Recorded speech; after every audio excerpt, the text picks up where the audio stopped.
नमस्कार, डीजीएनए न्यूज के खास कार्यक्रम सत्ता का संग्राम में आपका फिर से स्वागत है। मैं हूं डॉक्टर प्रतीक श्रीवास्तव। डीजीएनए न्यूज की टीम सभी 28 विधानसभा क्षेत्रों में पहुंच चुकी है। हमारी एक टीम इस वक्त चंबल संभाग का दौरा कर रही है। मुरैना मुख्यालय में हमारी टीम पहुंच चुकी है, जहां डीजीएनए न्यूज के हेड अरविंद तिवारी मौजूद हैं। एक टीम हमारी इस वक्त गुना, अशोकनगर और मुंगावली को कवर कर रही है, जहां संजीव श्रीवास्तव भोपाल के ब्यूरो चीफ मौजूद हैं। और हमारी तीसरी टीम इस वक्त निमाड़ में डेरा डाले हुए है, नेपानगर में मौजूद है, जहां आशीष जोशी उस टीम के साथ वहां पर मौजूद हैं।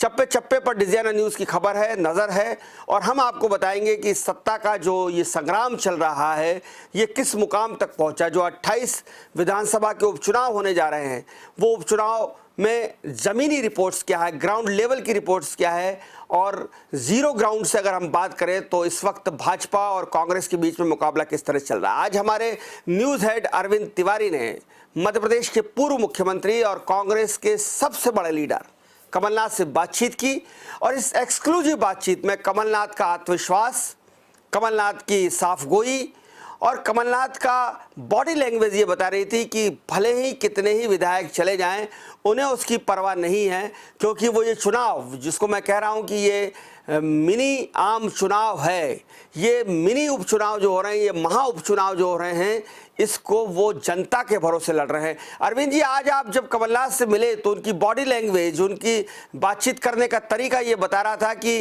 राहुल लोधी के जाने का उन्हें कोई फर्क नहीं पड़ता है।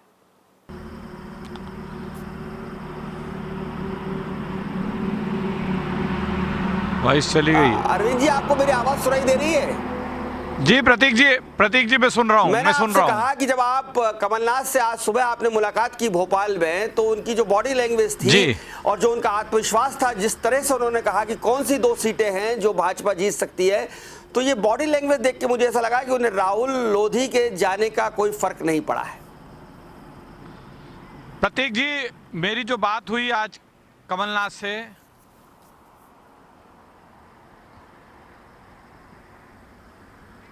प्रतीक जी आप तक मेरी आवाज पहुंच रही है? मैं सुन पा रहा हूं आपको।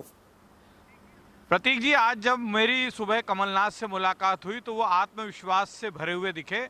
उन्होंने कहा कि मैं मध्य प्रदेश में सत्ता में वापसी करूंगा, क्योंकि मेरे साथ नाइंसाफी हुई है। जो जनमत मुझे 5 साल से के लिए मिला था, उसे शिवराज सिंह चौहान ने खरीद लिया, और ये बिकी हुई जो सरकार है, ये खरीदे हुए लोगों के दम पर जो बनाई हुई सरकार है, ये ज़्यादा दिन चलने वाली नहीं है। मैं सत्ता में वापसी करूंगा। उन्होंने कहा कि मैं तो भाजपा को खुली चुनौती देता हूं कि वो बताएं कि कौन सी 2 सीटें वो जीतने की स्थिति में हैं। कमलनाथ आत्मविश्वास से भरपूर दिखे। उनका जो बूथ मैनेजमेंट है, उसको लेकर वो सबसे ज़्यादा अलर्ट हैं। इसी पार्ट पे वो सबसे ज़्यादा काम कर रहे हैं। फील्ड में कमलनाथ भले ही कम दिख रहे हों, जिस तरह से शिवराज सिंह चौहान 3-3, 4-4 विधानसभा क्षेत्रों के दौरे कर रहे हैं, कमलनाथ भले ही रोज 1 या 2 विधानसभा क्षेत्र में पहुंच रहे हो, लेकिन वे आत्मविश्वास से भरपूर हैं। उनका कहना है कि मेरा बूथ मैनेजमेंट बहुत स्ट्रांग है। पार्टी के जो ग्राउंड लेवल के वर्कर हैं, वो मेरी ईमानदारी से मदद कर रहे हैं। और ये मदद आप अब चूंकि ग्राउंड लेवल पे पहुंच चुके हैं, और डीजीएनए न्यूज़ की टीम इस वक्त ज़ीरो ग्राउंड लेवल से रिपोर्ट कर रही है। जैसे मैंने कहा है कि अपने दर्शकों को बता दूं कि हमारी 3 टीमें इस वक्त मध्य प्रदेश के पूरे 28 विधानसभा क्षेत्रों में पहुंच चुकी है। तो अब आप चूंकि चंबल में मौजूद हैं, इस वक्त आप मुरैना में खड़े हुए हैं। मुरैना की जो बयार है, राजनीतिक बयार, राजनीतिक हवा है, वो किस तरफ जाती हुई दिखाई दे रही है? यहाँ सिंधिया का जादू चल रहा है, कमलनाथ के प्रति सहानुभूति है, या मामा के प्रति एक लहर है, एक अपनत्व है?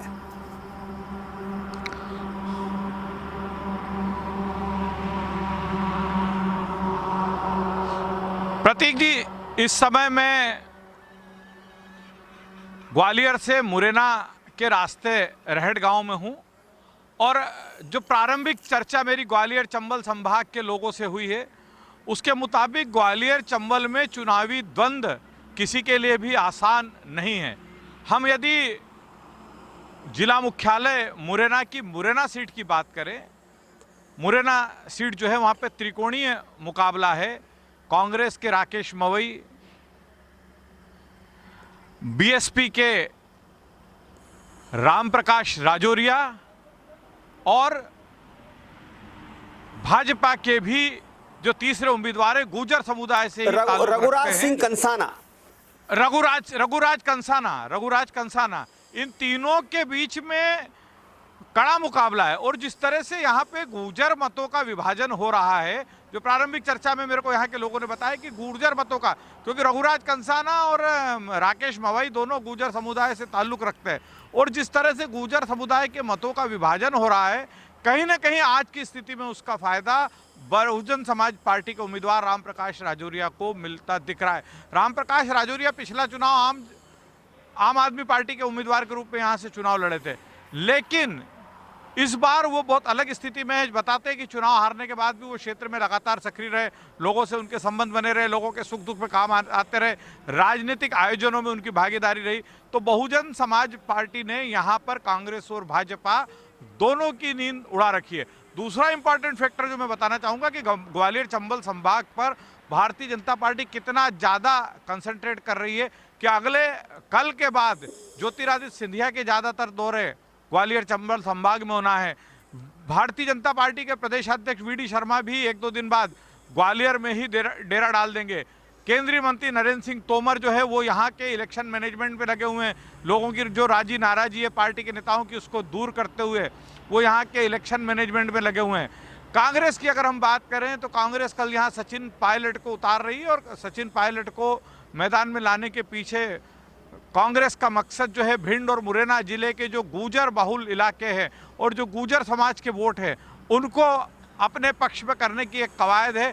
हालांकि पहले ये कहा जा रहा था कि चूंकि सचिन पायलट और ज्योतिरादित्य सिंधिया के संबंध बहुत अच्छे हैं, इसलिए मित्रता निभाते हुए शायद सचिन पायलट इस क्षेत्र में ना आए, लेकिन ये बात भ्रांति साबित हो रही है। ये बात मतलब इसको सचिन पायलट ने गलत साबित कर दिया। कल वो 5 विधानसभा क्षेत्रों में जा रहे हैं और चुनावी सभा लेंगे, और इनमें से अधिकांश चुनावी क्षेत्र मुरैना जिले के हैं। देखिए अरविंद जी, सचिन पायलट का आपने जिक्र किया। राजेश पायलट देश के बड़े गुर्जर नेता हुआ करते थे, उनके पिताजी। सचिन पायलट को कांग्रेस एक सोची समझी रणनीति की ला रही है, क्योंकि केवल मुरैना ही नहीं बल्कि सुमावली, जोरा और भी दूसरी सीटें ऐसी हैं मुरैना जिले की और भिंड जिले की जहां पर कहा जा सकता है कि गुर्जर डिसाइडिंग फैक्टर है।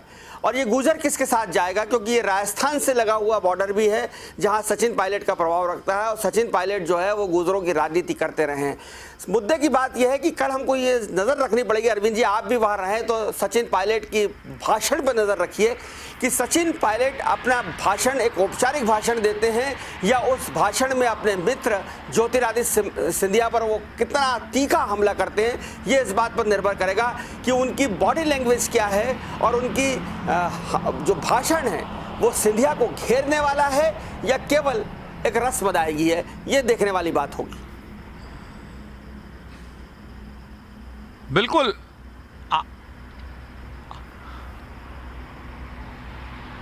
आपने बिल्कुल सही कहा प्रतीक जी। इस पर सबकी निगाहें हैं कि कल सचिन पायलट के तेवर क्या रहते हैं।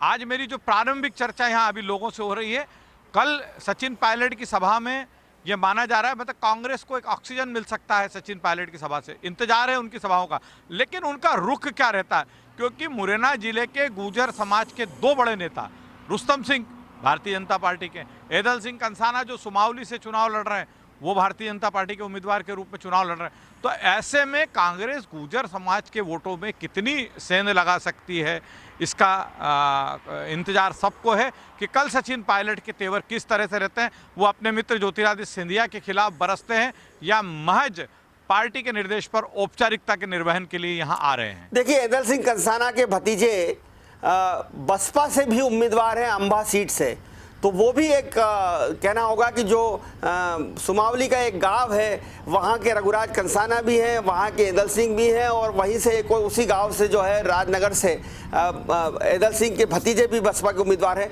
जैसा कि आपने कहा कि बसपा ने बहुत जमदारी से या मुरैना और भिंड जिला में बसपा चुनाव लड़ रही है। कहा जा रहा है कि जोरा में भी बसपा दमदारी से चुनाव लड़ रही है, अंबा में बसपा दमदारी से चुनाव लड़ रही है, और दिमनी में बसपा दमदारी से चुनाव लड़ रही है। तो बसपा क्या खेल बिगाड़ने की स्थिति में है अरविंद जी? देखिए बसपा ने देखिए प्रतीक जी, बसपा ने भिंड और मुरैना जिले में कांग्रेस और भाजपा दोनों की परेशानी को तो बढ़ा दिया है। और जिस तरह से बसपा के उम्मीदवार मुरैना में बढ़त बनाने की स्थिति में है, मुरैना में उन्हें कांग्रेस और भाजपा दोनों के उम्मीदवारों से ज़्यादा मजबूत माना जा रहा है। इसके अलावा जो भिंड और मुरैना जिले के दूसरे विधानसभा क्षेत्र हैं, मुरैना जिले के जो दूसरे विधानसभा क्षेत्र है, भिंड के जो विधानसभा क्षेत्र है, उनमें जिस तरह से बसपा ने अपनी असरकारक उपस्थिति दिखाई है, इससे ऐसा लग रहा है कि बसपा इस बार भी जो है भिंड और मुरैना जिले के विधानसभा क्षेत्रों में खेल बिगाड़ सकती है। अरविंद जी, आपने रुस्तम सिंह जी का जिक्र किया। मध्य प्रदेश के आईजी रहे हैं, बड़े पुलिस अधिकारी रहे हैं, इंदौर के एसपी रहे हैं, और राकेश जो उनके बेटे हैं रुस्तम सिंह के, वो भी जिला पंचायत के सदर रहे हैं, राकेश सिंह अहमाना और रुस्तम सिंह अहमाना, जो कि मुरैना से 2 बार विधायक रहे हैं, मंत्री रहे हैं, कैबिनेट मिनिस्टर रहे हैं। वो क्या सक्रिय दिखाई दे रहे हैं? क्या वे दिल से खुलकर सामने आ रहे हैं रघुराज कंसाना के खिलाफ, क्योंकि रघुराज कंसाना उन्होंने चुनाव हराया है? और क्या वे सही में मदद कर पा रहे हैं न केवल रघुराज कंसाना की बल्कि एदल सिंह की, क्योंकि मुरैना जिले के गुजर वोट पे रुस्तम सिंह का बहुत असर माना जाता है, और रुस्तम सिंह मुरैना जिले के अब तक के सबसे बड़े पुलिस अधिकारी रहे हैं, खासकर गुजरों की अगर मैं बात करूं तो।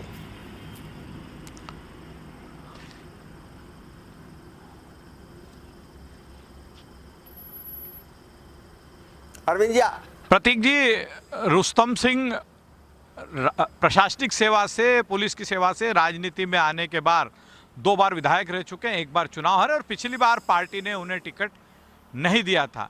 रुस्तम सिंह पार्टी के निर्देश पर पार्टी के बड़े नेताओं ने जिस तरह से उनसे बार बार बात की, उसके बाद इस क्षेत्र में सक्रिय हुए हैं और वे रघुराज कंसाना के साथ मजबूती से खड़े हुए हैं।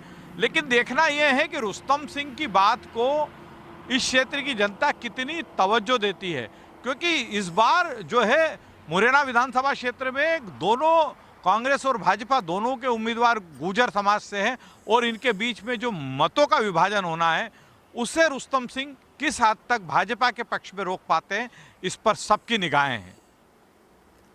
अरविंद जी, टिकाऊ और बिकाऊ, गद्दार, इसका सबसे ज्यादा असर चंबल क्षेत्र में देखने को मिल रहा है। आप वहां पर मौजूद हैं, क्या लग रहा है आपको? टिकाऊ और बिकाऊ का मुद्दा चलेगा?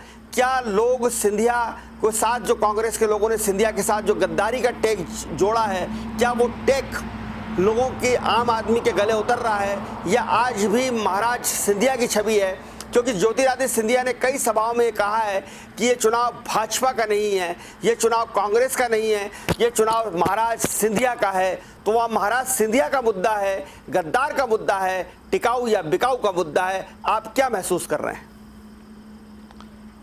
देखिए, ग्वालियर चंबल संभाग के कुछ विधानसभा क्षेत्रों में तो प्रतीक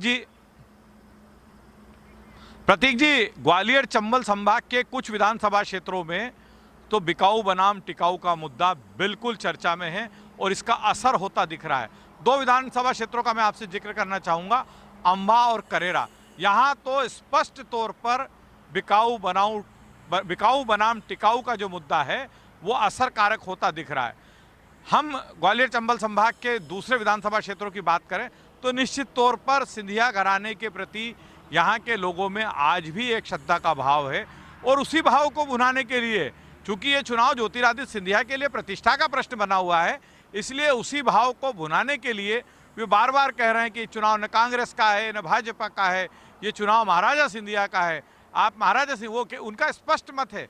जिस तरह से लोकसभा चुनाव में प्रधानमंत्री नरेंद्र मोदी ने कई विधानसभा क्षेत्रों में जाकर कहा था, मतलब उम्मीदवार के नाम नहीं लिए थे, उनका स्पष्ट आशय था कि आप भाजपा की ओर देखिए, आप मोदी की ओर देखिए।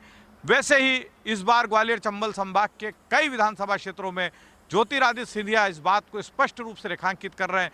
ये कहने का उनका आशय कि आप महाराजा सिंधिया की तरफ देखिए, महाराजा सिंधिया को वोट दीजिए, ये कहने का उनका आशय ये है कि आपके बीच में भारतीय जनता पार्टी के जो उम्मीदवार हैं, हो सकता है उनसे कोई गलती हुई हो सकता है वो आपकी अपेक्षाओं पर खरे नहीं उतर रहे हों, लेकिन आप उन पर ध्यान मत दीजिए, आप मुझ पर ध्यान दीजिए, आप ग्वालियर रियासत और आपके पुराने संबंधों पर ध्यान दीजिए और भारतीय जनता पार्टी के उम्मीदवारों को चुनाव जिताइए। देखिए, जिस चंबल की धरती पर आप खड़े हैं अरविंद जी, वो चंबल की धरती जो है वो बगावत के लिए जानी जाती है, गद्दारी के लिए नहीं जानी जाती।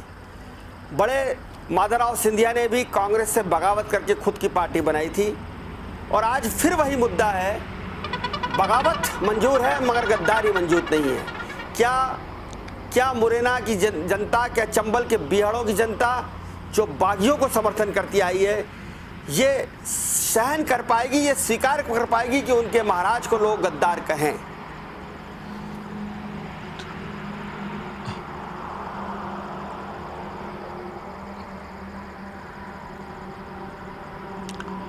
प्रतीक जी, ज्योतिरादित्य सिंधिया की पूरी कोशिश इस बात को लेकर है और वो बार बार इस बात को चुनावी सभाओं में बोल रहे हैं, कार्यकर्ताओं से मुलाकात के दौरान बोल रहे हैं और प्रमुखता से रेखांकित कर रहे हैं कि आखिर मुझे कांग्रेस से बगावत क्यों करना पड़ी। कांग्रेस जो गद्दार और वफादार, बिकाऊ और टिकाऊ के मुद्दे को हवा दे रही है, उसको ज्योतिरादित्य सिंधिया यह कहकर काउंटर करने की कोशिश में है कि आप बताइए कि मुझ जैसे नेता को कांग्रेस से बगावत क्यों करना पड़ी। जो स्थितियां कांग्रेस में बन रही थी और ग्वालियर चंबल संभाग के चुने हुए जनप्रतिनिधियों की जिस तरह से उपेक्षा हो रही थी, उसके कारण मुझे कांग्रेस से बगावत करनी पड़ी और मेरे कारण ही आपके जो चुने हुए जनप्रतिनिधि है, इन्होंने जो है कांग्रेस छोड़ने का निर्णय लिया। तो ज्योतिरादित्य सिंधिया की पूरी कोशिश इस गद्दार बनाम वफादार, बिकाऊ बनाम टिकाऊ का जो नारा है कांग्रेस का, उसको डाइवर्ट करने की है। वो बार बार लोगों से बात कर, जब मिलते हैं, संवाद करते हैं, सभाओं में भाषण देते हैं, तो वो ये कहते हैं कि ये बताते हैं कि मुझे किन कारणों से कांग्रेस से बगावत करना पड़ी और मेरे कारण आपके जो चुने हुए जनप्रतिनिधि हैं, उन्होंने भी इस तरह के तेवर अपनाए। अरविंद जी, जो राकेश मवई हैं, मुरैना से कांग्रेस के प्रत्याशी, कांग्रेस में इनको लेकर इनके नाम का विरोध रहा। इनके चचेरे भाई रिंकू मवई जो नगरपालिका के उपाध्यक्ष रह चुके हैं, मुरैना नगरपालिका के उपाध्यक्ष, उन्होंने कांग्रेस से इस्तीफा दे दिया था, वे भी चुनाव लड़ने वाले थे। इसके अलावा दिनेश गुजर जो किसान कांग्रेस के अध्यक्ष हैं, उन्होंने शिवराज सिंह को भूखा नंगा कहा था, वो भी चुनाव लड़ने वाले थे, वो भी दावेदार थे। तो कांग्रेस का घर कैसा है वहाँ? क्या वास्तव में सब कुछ एक है? क्योंकि राकेश मवई भी वास्तव में देखा जाए तो सिंधिया समर्थक थे और सिंधिया जी के बड़े नज़दीकी माने जाते थे, लेकिन वो सिंधिया जी के साथ नहीं गए। तो दिग्विजय सिंह का जो गुट है मुरैना में, वो क्या राकेश मवई के साथ है? और राकेश मवई के परिवार में जो रिंकू मवई के बगावत से जो एक स्थिति पैदा हुई है, उसको कांग्रेस किस हद तक मैनेज कर पा रही है? इसको लेकर आपके पास क्या सूचनाएं हैं? प्रतीक जी, रिंकू मवई अभी कुछ भी कहें, लेकिन जहां तक मेरी जानकारी है, मुरैना से कांग्रेस के टिकट का फैसला राकेश मवई और दिनेश गुजर के बीच में ही होना था। कमलनाथ ने जो सर्वे अलग अलग स्तर पर करवाए थे, पार्टी के स्थानीय नेताओं ने उनको जो फीडबैक दिया था, उसके मुताबिक कांग्रेस के टिकट का फैसला राकेश मवई और दिनेश गुजर के बीच ही होना था। रिंकू मवई जो बार बार ये बात कर रहे हैं कांग्रेस छोड़ने के बाद कि मेरे साथ धोखा हुआ, कमलनाथ ने मुझे आश्वस्त किया था, तो मेरी जो यहाँ लोगों से बात हुई उसके मुताबिक रिंकू मवई उम्मीदवारी की दौर में थे नहीं। वो खुद अगर अपने को दावेदार मान रहे तो बात अलग है, लेकिन पार्टी ने जो अलग अलग स्तर पे सर्वे करवाए, कमलनाथ का जो सर्वे था, जो पार्टी के ग्राउंड लेवल के वर्कर या सीनियर लीडर से जो फीडबैक लिया गया था, उसमें कहीं भी रिंकू मवई उम्मीदवारी की दौड़ में नहीं माने जा रहे थे। रहा सवाल दिनेश गुजर का, तो दिनेश गुजर इसी विधानसभा क्षेत्र से चुनाव लड़कर, कांग्रेस के उम्मीदवार के चुनाव लड़कर अपनी जमानत गंवा चुके हैं। तो यहाँ हैसियत मालूम है, रिंकू मवई को भी अपनी हैसियत मालूम है, दिनेश गुजर को भी अपनी हैसियत मालूम है। इसलिए, और दूसरा है कि दिनेश गुजर किसान कांग्रेस के प्रदेश अध्यक्ष है, कमलनाथ खेमे के। यदि कमलनाथ ने राकेश मवई को टिकट देने का निर्णय लिया तो उनके गुट की राजनीति करने वाले दिनेश गुजर को राकेश मवई की मदद करना ही पड़ेगी। दूसरा ये कि रिंकू मवई ने पार्टी छोड़ दी, प्रबल प्रताप सिंह मवई जी ने कहा जाता, लेकिन उसका कोई विशेष असर मुझे इस विधानसभा क्षेत्र में होता नजर नहीं आ रहा। देखिए, एक मुरैना से लगा हुआ एक और विधानसभा क्षेत्र है जोरा, जहां से इंदौर के पंकज उपाध्याय चुनाव लड़ रहे हैं और पंकज इंदौर से गए हैं, हालांकि उनका ननिहाल है जोरा, और बलवीर सिंह दंडोतिया उनके मामा विधायक वहाँ से रहे हैं दिमनी से, और वहाँ के बड़े प्रभावशाली कांग्रेस नेता हैं, मुरैना से भी चुनाव लड़ चुके हैं, ब्राह्मणों के बड़े नेता माने जाते हैं। चूँकि पूरा चंबल संभाग जो है वो जातिगत राजनीति पर आधारित है, गुर्जर वर्सेस ब्राह्मण, ब्राह्मण वर्सेस ठाकुर, ठाकुर वर्सेस गुजर या जाटा वर्सेस सवर्ण, इस तरह की राजनीति चंबल में होती है। चंबल में जाति को आप नज़रअंदाज करके राजनीति नहीं कर सकते। तो वहाँ पूरे चंबल में अगर आप जातिगत समीकरणों की बात करूं मैं अरविंद जी आपसे, तो मैं आपसे जानना चाहता हूं कि अगर इसको हम एन ब्लॉक में बांट दें जातियों को, तो ठाकुर किसके साथ हैं, ब्राह्मण किसके साथ हैं और गुजर, ये 3 जातियां प्रमुख हैं और चौथी जाति है जाटव। ये 4 जातियां, अनुसूचित जाति का जाटव, ये 4 लोग किसके साथ जा रहे हैं, किसके साथ किसकी ट्यूनिंग जम रही है, ये देखने वाली बात होगी। आप इस पर एक विश्लेषण करिए इन चारों जातियों को लेकर।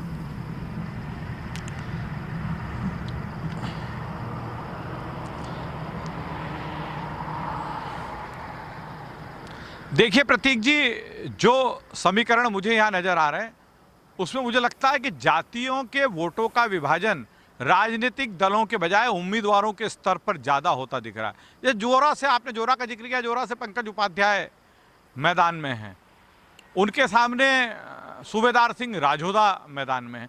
तो पंकज कांग्रेस के उम्मीदवार हैं, ब्राह्मण हैं, तो ब्राह्मण मतों का ध्रुवीकरण पंकज के पक्ष में होता नजर आ रहा है।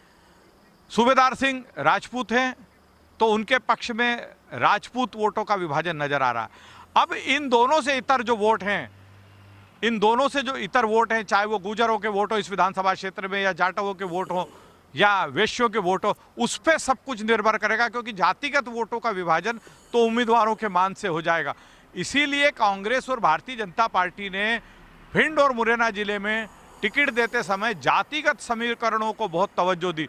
जैसे हम मुरैना की बात करें तो एक ब्राह्मण को टिकट दिया, एक ठाकुर को टिकट दिया, एक गुजर को टिकट दिया, उसके बाद के समीकरणों को बैलेंस करते हुए एक दूसरे गुजर को भी मैदान में लाए। तो जातिगत समीकरण जो है, मुझे ऐसा लगता है कि राजनीतिक दलों के आधार पर विभक्त होने के बजाय व्यक्तिशः ज्यादा विभक्त हो रहे हैं, उम्मीदवारों के आधार पर ज्यादा विभक्त हो रहे हैं।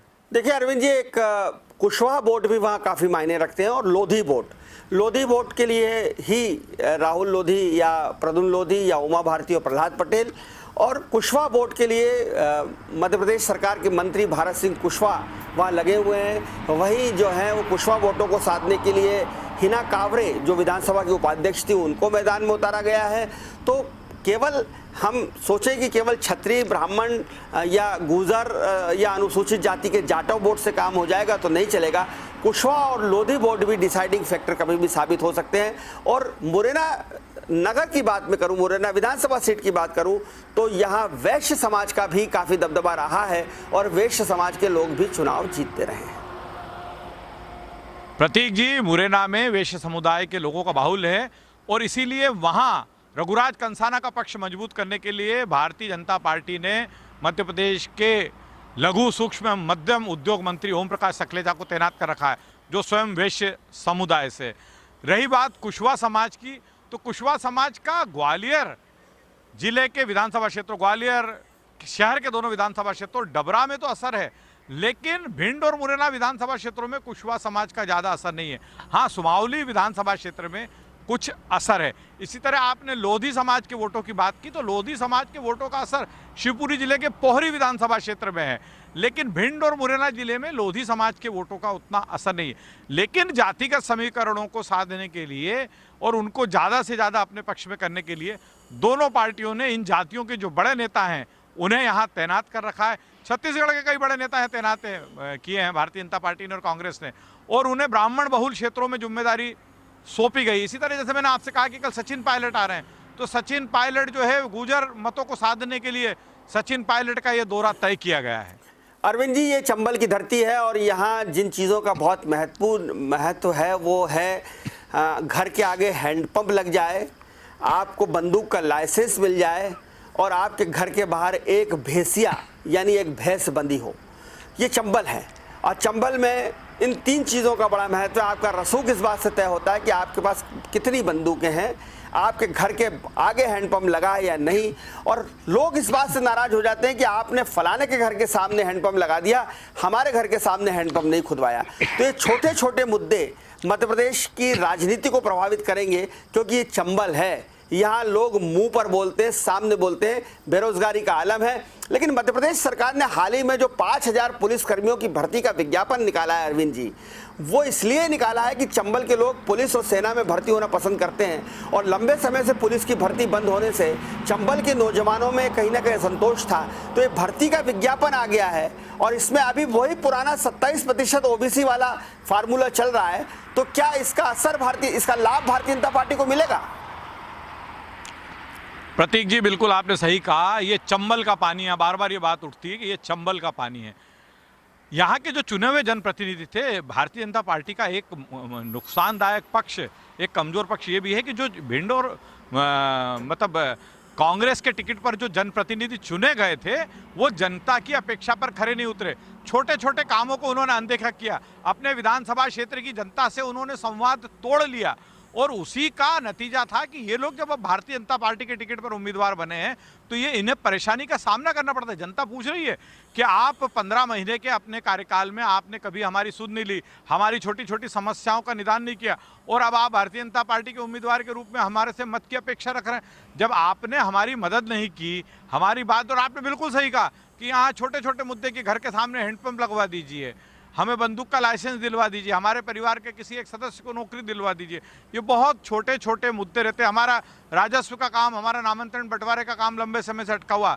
हमने विधायक जी से कहा था और विधायक जी पटवारी को बोल के हमारा काम नहीं करवा पाए, तो एक बड़ा मुद्दा रहता है निसंदेह। और इसी का नुकसान कहीं ना कहीं भारतीय जनता पार्टी को कुछ स्तर पर उठाना पड़ रहा है। दूसरी बात, आपने पुलिस में भर्ती की कही, तो बिल्कुल ये जो 5000 सिपाहियों की भर्ती का विज्ञापन निकाला है, ये कहीं न कहीं कांग्रेस से भाजपा में आकर भाजपा के टिकट पर चुनाव लड़ रहे पूर्व विधायकों की 15 महीने की जो स्थिति रही है उससे जो नुकसान होता दिख रहा था, उसकी भरपाई के लिए भारतीय जनता पार्टी की सरकार ने ये विज्ञापन निकाला है कि कहीं ना कहीं ये संदेश दे कि चलिए जो पुराने समय में हुआ उसे भूलिए। हम आपके क्षेत्र में हम जो है 5000 सिपाहियों की भर्ती का जो विज्ञापन निकाला है उसको एक तरीके से जो असंतोष भाजपा के टिकट पर उम्मीदवार जो चुनाव लड़ रहे हैं वो इस असंतोष को दबाने में अहम भूमिका निभा सकता है। बहुत धन्यवाद तिवारी जी हमसे जुड़ने के लिए। अपना ध्यान रखिएगा, क्योंकि इंदौर में ठंड नहीं है लेकिन चंबल में, मुरैना में गुलाबी ठंड शुरू हो चुकी है, खासकर रात में वहाँ ठंड रहती है। तो अपना ध्यान रखिए, अपने स्वास्थ्य का ध्यान रखिए और कल हम आपसे फिर जानेंगे चंबल के ही दूसरे विधानसभा क्षेत्रों की स्थिति और हम आपसे जानेंगे कि चंबल में इस वक्त जो संग्राम है वो अपने किस ऊंचाई तक पहुँच चुका, क्योंकि कल सचिन पायलट भी होंगे और उनके मित्र ज्योतिरादित्य सिंधिया भी आमने सामने होंगे। तो दो दोस्तों की लड़ाई, दो दोस्तों की जंग पर मैं आपसे बात करूंगा। तब तक अपना ध्यान रखिए, अपनी टीम का ध्यान रखिए और चप्पे चप्पे पर अपनी नजर बनाए रखिए। डिजाइनर न्यूज आपको निमाड़ की भी खबर सुनाएगा, मालवा की भी खबर सुनाएगा, चंबल और ग्वालियर की खबर भी सुनाएगा और मालवा और चंबल के प्रवेश द्वार गुना की भी हम खबरें आपको सुनाएंगे। देखते रहिए डिजाइनर न्यूज। सत्ता का संघर्ष जारी रहेगा, लेकिन सत्ता के संघर्ष के साथ साथ अन्य चुनावी खबरें और दूसरी खबरें भी हम आपको हर पल दिखाते रहेंगे। खबरों का सिलसिला जारी है, जारी रहेगा। देखते रहिए डिजाइनर न्यूज।